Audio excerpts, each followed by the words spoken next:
I was once a director of education for an allied health school. Let that sink in, okay? I was the top academic officer of a school that was helping students to become certified in a variety of different allied health fields. Diagnostic medical sonography. We are using basically sonar waves to help doctors diagnose things in people. You have people working in the cath lab, which is an incredibly stressful environment, putting very, very small catheters in people's vascular systems to keep them alive. Surgical technology, sleep studies, dental assisting, medical assisting, phlebotomy. These are people who usually have a high school degree or a GED. Very few people had associate degrees or bachelor's degrees. And they were putting a lot of time, a lot of energy, and a lot of money into an academic track that was going to give them a life that they felt as though would provide them with enough money and enough happiness to have a career and to sustain their families. Well, I was brought in, not because I knew any of those fields. I was brought in because I was the academic guy who needed to help them go through their accreditation process. They had an accreditation body called ABHES. If you're not straight with those people, you might as well close the doors down because you're not getting any financial aid from anybody. And that's what all these organizations are really about, is about financial aid. Getting as many people to come to their programs as they possibly can, getting the financial aid. And if they're a good school, they're actually trying to teach them. If they're a bad school, they don't give a shit. They're going to kick them to the curb and just get them replaced with another group of people. This is a school that was actually making the gesture of trying to make sure that their program was academically sound. Their faculty was comprised primarily of people who had worked in the field. They were not teachers. As such, they needed somebody like me to come in and make it a little bit more scholastic and less practicum-based. And you're going to hear Chemo talk about practicums. Practicums are amazing. Practicums are the types of things that students should be doing at the high school level and even earlier. It shouldn't just be the people who are learning how to draw blood. It shouldn't just be people who are learning how to set up an OR table with all the instruments and things like that. You know, you can't really learn that just from a book. You have to have practicums. So this school was divided into knowledge, a whole lot of technical knowledge. And again, we're talking about students who didn't have any of this as prior knowledge. So they were learning a lot of new information, a lot of technical information. That was a matter of life and death in terms of them knowing it, literally. Then they also had to demonstrate their skills. We had mock ORs, we had mock cath labs, mock dental offices, and so they actually went in there. So really good learning was going on. And after that, you would go into something called an externship. And an externship is basically a segue, and you'll hear Chemo talk about segues, a segue that says, okay, student, you're just about to leave the school environment, you're about to go into the real world, and we're going to put you on a job site. We've put you through our classroom. You have learned all of the book information that we can give you. We've moved you over to our labs. You've gotten the practicums. Now what we're going to do is we're going to put you in at an externship site. And the externship site was based almost 100% upon a student's cumulative professionalism grade. They gave points on professionalism. Now, as soon as I heard that, I just smelled the bullshit. That sounds like what a lot of professors do with class participation grades. They have class participation grades that, lo and behold, are worth 10% of your overall average so that they can shit hammer you if they don't like you, or if they do like you and you're just a little bit below where you want to be, they can bump you up and it's all completely legit.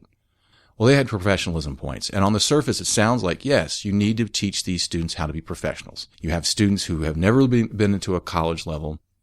They've been high school people. They haven't had a whole lot of success at the high school level. They have had mostly service-centered jobs, and they're going to have to kind of crank it up a little bit in terms of their professionalism. They have to understand that they can't smoke. They can't have piercings. They can't have certain tattoos. They can't have crazy fingernails. They also have to learn how to deal with criticism a certain way. They have to learn how to be a leader in some points and learn how to be led in other points. So there's all this stuff that makes complete sense. But the application of how they attributed these points was complete horse shit. For example, Lisa, real name, was a student that I used to work with, who towards the end of her academic tenure at this school had a great many personal problems. Her son was habitually ill. He had reoccurring pneumonia. Husband was thrown in jail, which caused a lot of problems in terms of finances and in terms of watching the kids and just in terms of just general sanity around the house. And this student was in a situation where they were very close to graduating, but they really kind of needed to be at home to take care of life, like what happens a lot is life. But they also were too far along to where if they took a substantial break, they were going to lose everything. absolutely everything, and almost have to start all over again like they never did any of the work. So as the director of education, I found some flexibility for her so that she could get her work done and so she could graduate. She was always trying hard. She was always open and honest, always communicated clearly, always took direction, wasn't looking for an excuse, was looking for a way to make something happen. So we're sitting there and we're talking about externship sites for these different students. And this student was being excluded because of her professionalism points. And I said, what are you talking about? I deal with her constantly over the last couple of weeks, and she's been nothing but professional. And these teachers are saying, yeah, but she's not been in class. And I said, so? And they said, well, how are we supposed to give her professionalism points if she's not in class? And I was like, that's ridiculous. You're telling me that she's been getting hit on her professionalism grade because you guys can't think about how would a person in your line of work handle an absentee in a professional fashion? What would they have to do? Call. Maybe send an email. Maybe send a text. And because I'm talking to different teachers from different areas, you would have a surge tech person say, well, it would be handled a little differently within the OR. Okay, fine. Well, then handle a little differently with the surge tech students. Sleep study people, you handle it your way. I don't care. But deal with it the way it would be dealt with in the real world. And these are the types of things that you're going to hear Chemo talking about. Having students understand that the consequences behind their points are mirroring the consequences of what they're going to face when they leave the school. And we weren't doing that.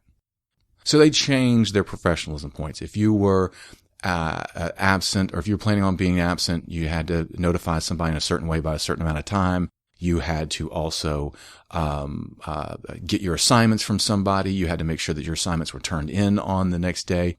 There were certain things broken down to where you could get professionalism points without even being there because you can be professional without being at work. That didn't help Lisa at all because we couldn't retroactively fix things. And then there's this shithead Steve. Again, real name. Because he was a warm fucking body.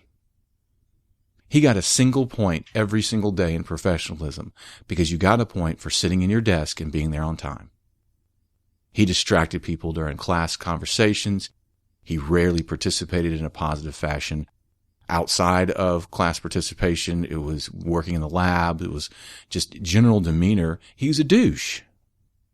But when you look at the points and you compared him to Lisa, he was the guy you wanted to get in terms of professionalism. And that's bullshit.